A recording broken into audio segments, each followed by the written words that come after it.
TMC की तरफ से आसनसोल अदालत के निकट घड़ी मोड़ के पास एक विरोध प्रदर्शन किया गया। यहां पर मेयर विधान उपाध्याय, पश्चिम वर्धमान जिला टीएमसी अध्यक्ष नरेंद्र नाथ चक्रवर्ती, जमुरिया के पूर्व विधायक हरेराम सिंह सहित टीएमसी के अन्य नेताओं और बड़ी संख्या में कार्यकर्ताओं द्वारा धरना प्रदर्शन किया गया। इस मौके पर विधान उपाध्याय ने पत्रकारों को बताया कि कल अभिषेक बनर्जी के साथ कोलकाता के सोनारपुर में जो कुछ भी हुआ उसके खिलाफ और टीएमसी द्वारा आज धरना प्रदर्शन किया जा रहा है।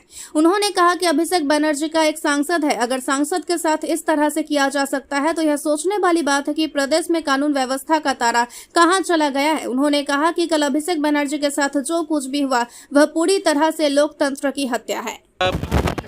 মানে চ্যানেল চালাচ্ছেন, আপনারা সাথে ছিলেন, কালকে যা অত্যাচার হয়েছে সেটা তো আপনাদের চ্যানেলের মাধ্যমে সমস্ত চ্যানেলে দেখা গেছে। তারপরও জিজ্ঞাসা করছেন কি হচ্ছে। পশ্চিমবঙ্গের গণতন্ত্র নেই, যেখানে নেতারা মার খাচ্ছে, কর্মীরা মার খাচ্ছে। এখানে কি পশ্চিমবঙ্গের মানুষ কি ভরসা নিয়ে এই সরকারকে নিয়ে এসছে, এটাই দেখার। এই যে এই ধরনের ঘটনা দেখা যাচ্ছিল কিছুদিন আগে পার্টি অফিস ভাঙচুর করা হয়েছিল, কর্মীদেরও মারধর করা হয়েছিল, বহু কর্মী কিন্তু এখন ঘর ছাড়া হচ্ছে। হ্যাঁ, এরপরেও দেখা গেল যে অভিষেক ব্যানার্জির উপরও এইভাবে হামলা, যাদের কিছু কিছু মানুষদের দেখা যাচ্ছে যে বিজেপিকেও সমর্থন আছে, কিন্তু কালকে বলা হয়েছিল যে বিজেপি এর সাথে কোনো যুক্ত নয়, কিন্তু কর্মীরাই দেখা যাচ্ছে যে মারতে। এই বিষয়ে দেখুন, অভিষেক বন্দ্যোপাধ্যায়ের গায়ে হাত দেওয়া মানে একজন সর্বভারতীয় নেতা, ভারতবর্ষের নেতা, তার গায়ে হাত দেওয়া মানে এটা মানে ছোট্ট জিনিস না। যারাই করেছে, মানে করেছে আবার কি সরকারই করেছে, সরকারের ছেলেরাই করেছে, অন্য কেউ তো বাইরের থেকে তো লোক আসেনি নিশ্চিতভাবে। তো যারা করছে তাদের গ্রেপ্তারের দাবিতে এবং এই ধরনের অন্যায় অত্যাচার যাতে আগামী দিনে না হয় তার জন্য সরকারকে, পুলিশ প্রশাসনকে দেখা উচিত।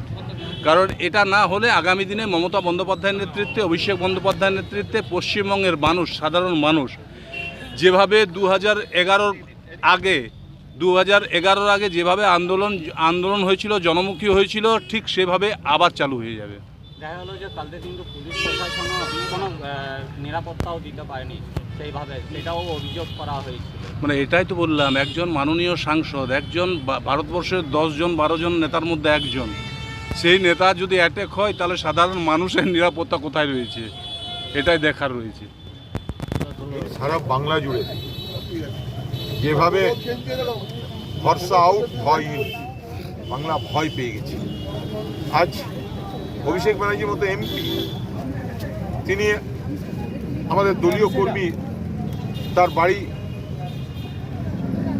সোনারপুরে দেখা করতে গেছে, তার উপর এত বর্বরচিত কাপুরুষিত আক্রমণ, তাকে মাটিতে ফেলে মারধর, এ বাংলার মানুষ দেখেনি।